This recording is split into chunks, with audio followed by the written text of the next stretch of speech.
Hyderabad Kukatpally GHMC zonal కార్యాలయంలో అవినీతి నిరోధక శాఖ అధికారులు భారీ ఆపరేషన్ నిర్వహించారు. Kukatpally zonal superintendent engineer Chinna Reddy 15 లక్షల రూపాయల లంచం తీసుకుంటుండగా ఏసీబీ అధికారులు రెడ్ హ్యాండెడ్ గా పట్టుకున్నారు. నియోజకవర్గ పరిధిలోని సివిల్ పనులు చేసిన ఒక కాంట్రాక్టర్ నుండి పెండింగ్ లో ఉన్న బిల్లులను క్లియర్ చేయడానికి ఈ భారీ మొత్తాన్ని ఎస్సీ డిమాండ్ చేసినట్లు తెలుస్తోంది. కాంట్రాక్టర్ ఇచ్చిన సమాచారంతో వ్యూహాత్మకంగా దాడులు చేసిన అధికారులు లంచం డబ్బుతో పాటు చిన్నారెడ్డిని అదుపులోకి తీసుకున్నారు.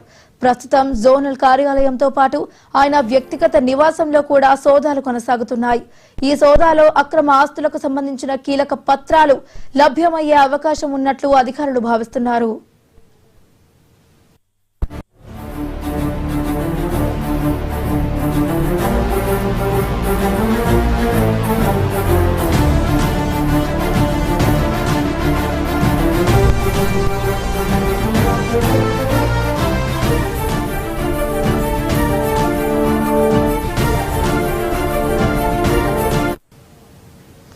హైదరాబాద్ కూకట్పల్లి జీహెచ్ఎంసీ జోనల్ కార్యాలయంలో అవినీతి నిరోధక శాఖ అధికారులు భారీ ఆపరేషన్ నిర్వహించారు. Kukatpally zonal superintendent engineer Chinna Reddy 15 లక్షల రూపాయల లంచం తీసుకుంటుండగా ఏసీబీ అధికారులు రెడ్ హ్యాండెడ్ గా పట్టుకున్నారు. నియోజకవర్గ పరిధిలోని సివిల్ పనులు చేస్తున్న ఒక కాంట్రాక్టర్ నుండి పెండింగ్ లో ఉన్న బిల్లులను క్లియర్ చేయడానికి ఈ భారీ మొత్తాన్ని ఎస్సీ డిమాండ్ చేస్తున్నట్లు తెలుస్తోంది. కాంట్రాక్టర్ ఇచ్చిన సమాచారంతో వ్యూహాత్మకంగా దాడులు చేసిన అధికారులు లంచం డబ్బుతో పాటు చిన్నారెడ్డిని అదుపులోకి తీసుకున్నారు. ప్రస్తుతం జోనల్ కార్యాలయంతో పాటు ఆయన వ్యక్తిగత నివాసంలో కూడా సోదాలు కొనసాగుతున్నాయి. ఈ సోదాల్లో అక్రమ ఆస్తులకు సంబంధించిన కీలక పత్రాలు లభ్యమయ్యే అవకాశం ఉందని అధికారులు భావిస్తున్నారు.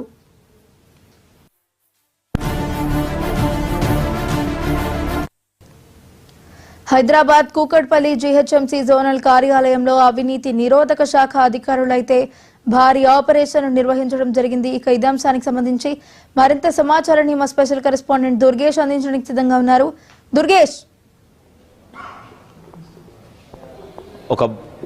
Thank you. అంటే ఒక చూసినట్టయితే హైదరాబాద్ నగరం జీహెచ్ఎంసీ పరిధిలో చూసినట్టయితే కూకట్పల్లికి సంబంధించిన జోన్ ఇది. కూకట్పల్లి జోన్లో చూస్తే చిన్నారెడ్డి అనే వ్యక్తి తను చూపించక పని చేస్తున్నాడు. ఇదే జీహెచ్ఎంసీ శాఖలో దాదాపు ఒక పని చేయడానికి దాదాపు 15 లక్షల రూపాయలు ఒప్పందం. అంటే ఈ రోజు 15 లక్షల రూపాయలు ఒక వ్యక్తి దగ్గర నుంచి తీసుకుండగా రెడ్ హ్యాండెడ్గా పట్టుకున్నట్టు ఏసీబీ ఇక్కడనే ట్రాప్ చేయడం జరిగింది. మనం చూస్తే ఇదే కార్యాలయంలో కూడా జోనల్ కార్యాలయం మీద కూకట్పల్లి జోనల్ కార్యాలయంలో సోదాలు కొనసాగుతున్నప్పుడు దాదాపు 1-2 గంటల నుంచి కూడా ఏకాలం సోదాలు చేస్తారు. ఇక్కడ కార్యాలయంతో పాటు కూడా తన నివాసాన్ని కూడా సోదాలు చేస్తున్నప్పుడు ఎందుకంటే ఆల్రెడీ రెక్కీ చేసి పట్టుకున్నటువంటి పని రెడ్ హ్యాండ్గా పట్టుకున్నాడు. అంటే ఇటువంటివి బయటపడుతున్నట్టు నేపథ్యంలో ఉన్నటువంటి పరిస్థితి చూస్తే మరి ఇంకా ఎన్ని తీసుకున్నాడు బయటకు రాని అడవాని పైన కూడా ఏసీబీ అధికారులు ఆర్దిస్తున్నారు. డిఎస్పీ ఆనంద్ ఆధ్వర్యంలో ఒక టీం లీడ్ చేస్తున్నటువంటి పరిస్థితి. చాలా సందర్భంగా కూడా ఇక్కడ దీనిపైన ఆరోపణలు ఉన్నటువంటి పరిస్థితి. చిన్నారెడ్డి అనే వ్యక్తి ఎవరైతే ఉన్నారో చీఫ్ ఇంజనీర్ పనిచేస్తున్న నేపథ్యంలో ఏ పని అయినా కూడా తను అవలుగా చేసేటటువంటి పేరు ఉన్నటువంటి అంటే పని పైసలు ఇస్తేనే పని చేసేటువంటి పేరు అయితే తినకైతే ఉన్నదని ఇక్కడ స్థానికులు కూడా చెప్తున్నారు.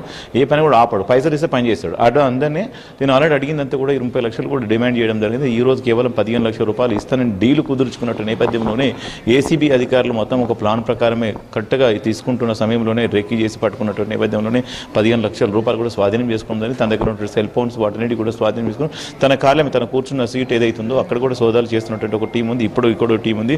వాళ్ళ కుటుంబ సభ్యులు నివసిస్తున్నట్టు తన ఇల్లు కానీ తన సమీప బంధువులు కానివ్వండి బినామీలు ఎవరైతున్నారో వాళ్ళకు సంబంధించినటువంటి ప్రాంతాల్లో కూడా ఏకాలం సోదాలు కూడా కొనసాగుతున్న పరిస్థితి. కేవలం మీరు 15 లక్షల రూపాయలు కూడా తీసుకున్నట్టు ఇటువంటివి ఇంకా ఎన్ని తీసుకున్నారు అనేది కూడా తనకు సంబంధించినటువంటి డాక్యుమెంట్లు అన్ని కూడా తవ్వే ప్రయత్నం చేస్తున్నారని చెప్పి ఒకటి కాదు 100 కోట్ల రూపాయలు కూడా కూడబెట్టుకున్నట్టు కూడా ఒక్కొక్కటి బయటపడుతున్న పరిస్థితి. తనకు హైదరాబాద్ నగర శివారు ప్రాంతాలు కూడా అగ్రికల్చర్ ల్యాండ్స్, ప్లాట్లు, ఓపెన్ ప్లాట్స్, అపార్ట్మెంట్, విల్లాలు ఉన్నట్టు కూడా ప్రాథమికంగా విచారణ తేలుతున్న పరిస్థితి. మరి కాసేపట్లో డిఎస్పీ ఆనంద్ వచ్చి మీడియా సమావేశంలో మాట్లాడతానని చెప్తున్న పరిస్థితి. ఇప్పటికైతే ప్రస్తుతానికి ఇంకా సోదాలు అయితే కొనసాగుతున్నాయి. మనం ఇదే చూస్తున్నట్టు కార్యాలయంలో చూస్తే ఇక్కడ లోపల తన కార్యాలయంలో మొత్తం ఏకకాలంలో సోదాలు కూడా కొనసాగుతున్నటువంటి పరిస్థితి అయితే ఉన్నది. ఎందుకంటే ఇంత భారీ మొత్తంలో కూడా ఒక ఒకేసారి పట్టుకునడం అంటే ఇది ఈ మధ్యలో కూడా ఫస్ట్ టైం అని కూడా చెప్పుకోవాలి. 2 లక్షలు 3 లక్షలు తీసుకుంటున్నట్టు పట్టుకున్నట్టు పరిస్థితులు ఏకంగా 15 లక్షల రూపాయలు ఒక చీప్ ఇంజనీర్ పట్టుకుంటున్నారంటే వీళ్ళ పైసా అధికారులు ఏ విధంగా ఉంటుందో, వీళ్ళ వసూలు ఎంతవరకు ఉంటుందో స్పష్టంగా ఇక్కడ అర్థమవుతున్నటువంటి పరిస్థితి. మొత్తం మీద అవినీతి పరుల భర్తం పట్టే ప్రయత్నం కూడా ఏసీబీ అధికారులు పక్కన కూడా దూకుడు పెంచిందని కూడా చెప్పుకోవాలి. ఇప్పుడు ఆల్రెడీ ప్రస్తుతానికి అయితే 15 లక్షల రూపాయలు పట్టుకున్నటువంటి నేపథ్యంలోనే తను మొత్తం మీద దర్యాప్తు చేస్తున్నాడు. కానీ ఇంకా మిగతా చూసుకున్నట్టయితే తనకు సంబంధించిన అసెట్స్ ఎక్కడెక్కడ ఆస్తులు ఎక్కడ ఉన్నాయి, ఎవరితో లావాదేవీలు జరిపేది ఇదంతా కూడా తన అవసరం ఉంటే మళ్ళీ జ్యుడిషియల్ రిమాండ్కి తర్వాత తన కస్టడీకి తీసుకొని కస్టడీలో మొత్తం అంతా విచారణ చేసి తనకు సంబంధించినటువంటి అక్రమ ఆస్తులు కూడా బయట పెట్టే ప్రయాణాలు కూడా ఏసీబీ అధికారులు కూడా భావిస్తుందని కూడా చెప్పుకోవచ్చు. ఇప్పుడైతే ప్రస్తుతానికి అయితే మొత్తం కేవలం ఇక్కడ పట్టుకున్నటువంటి అమౌంట్ కానివ్వండి అవన్నీ సోదాలు మాత్రమే జరుగుతున్నటువంటి తను లోపల కూడా కూర్చోబెట్టి తనను ఇన్వెస్టిగేషన్ చేస్తున్నాడు. ఎందుకంటే టీం అంతా ఉన్నది ఇక్కడ, దాదాపు ఇక్కడొక టీం ఉంది, పక్కన ఒక టీం ఉంది,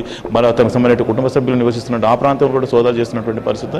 ఇదంతా కూడా పక్కడబంది ప్లాన్ ప్రకారమే ఏసీబీ ట్రాప్ చేశారు అంటే ఖచ్చితంగా ఆల్రెడీ అలా ఉన్నటువంటి సమాచారం. ఎందుకంటే ఆల్రెడీ ఇదంతా జరిగింది దాదాపు 3-4 డేస్ నుంచి కూడా జరుగుతున్నట్టు కూడా తెలుస్తూ ఉన్నది.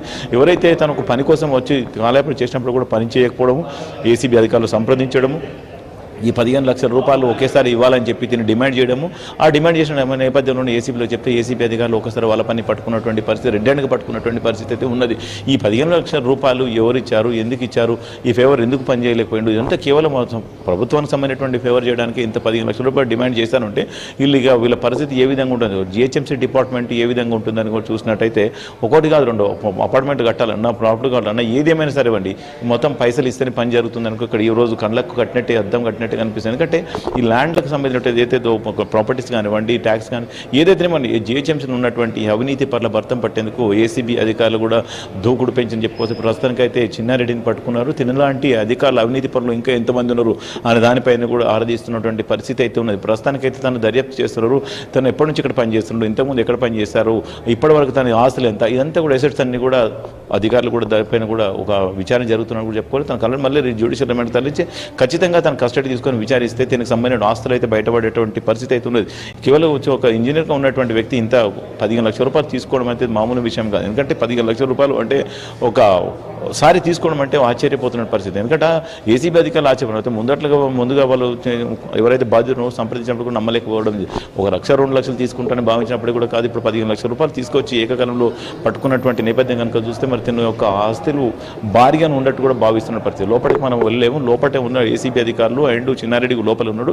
తనకు సంబంధించినంత కూడా తన అధికారులు కూడా విచారణ చేస్తున్న పరిస్థితి. ఇక్కడ ఉన్నటువంటి అధికారులు అందరూ కూడా భయపడుతూ కూడా బయటకు పోయిన పరిస్థితి. ఎందుకంటే ఎవరికి ఏం జరుగుతుంది, ఎప్పుడు ఎవరికి ఎక్కడ ట్రాప్ అవుతుందనే భయభ్రాంతకు గురైనటువంటి పరిస్థితి అయితే కనిపిస్తుంది ఇక్కడ. ఎందుకంటే ఈరోజు అంటే జిహెచ్ఎంసీ డిపార్ట్మెంట్ కాదు, రెవెన్యూ ప్రతి డిపార్ట్మెంట్లో ఇటువంటి అవినీతి పరులు ఉన్నారని చెప్పేసి ఉన్నటువంటి హైదరాబాద్ నగర ప్రజలు బాధ్యతలు కూడా చెప్తున్న పరిస్థితి. ఇటువంటి వారిని కూడా కఠినంగా వ్యవహరించాలని, నెక్స్ట్ భవిష్యత్తులో డబ్బులు తీసుకొని పనిచేయాలంటే కూడా భయపడాలంటే అవసరం ఉంటుందని కూడా చెప్తున్న పరిస్థితి. కానీ ఇప్పటికైతే ఏసీబీ అధికారులు అయితే విచారణ చేస్తున్నారు.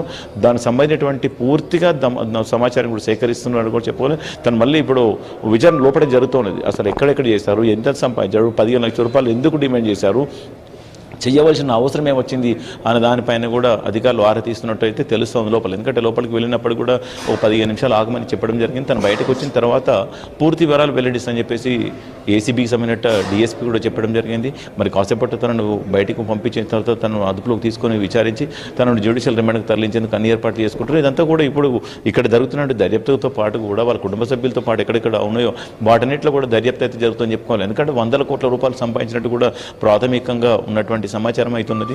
మళ్ళీ తర్వాత తను ఇన్వెస్టిగేషన్ చేసి ఇంకా ఎక్కడెక్కడ ఉందని కూడా పూర్తిగా వివరాలు కూడా తెలిస్తే అవకాశాలు అయితే కనిపిస్తున్నాయి. ఇంకా చాలామంది తనకు సంబంధించినటువంటి వ్యక్తులు కూడా ఇక్కడకు చేరుకునడం జరిగింది. ఎందుకంటే తనకు ఉన్నటువంటి ఎవరైతే సన్నిహితంగా ఉంటారో వాళ్ళకు పనులు చేసి పెడతారో కాంట్రాక్టర్స్ ఎవరైతారో వాళ్ళు కూడా కొంతమంది చేరుకున్నారు. మరి కొంతమంది కాంట్రాక్టర్స్ దగ్గర డబ్బులు తీసుకున్నట్టు నేపథ్యం ఉన్న వాళ్ళందరూ కూడా జస్ట్ అంతా కూడా బిల్స్కి సంబంధించినటువంటి వ్యవహారం అని కూడా తెలిసింది. బిల్స్ పాస్ చేస్తే వచ్చారు. ఎందుకంటే వాళ్ళు పని చేస్తారు, పని చేసిన తర్వాత వాళ్ళకి సంబంధించినటువంటి బిల్స్ అవన్నీ కూడా ఇవ్వాల్సి ఉంటుంది. అవన్నీ కూడా ఇవ్వాలంటే కూడా డబ్బులు డిమాండ్ చేసినట్టు కూడా తెలుస్తుంది. దాంట్లో ఇప్పుడు ఇరుక్కుపోయినటువంటి పరిస్థితి. ఇదంతా కూడా ఇన్వెస్టిగేషన్ ఫర్దర్ ఉంటుందని కూడా చెప్పుకోవాలి. Right, thank you Durgesh.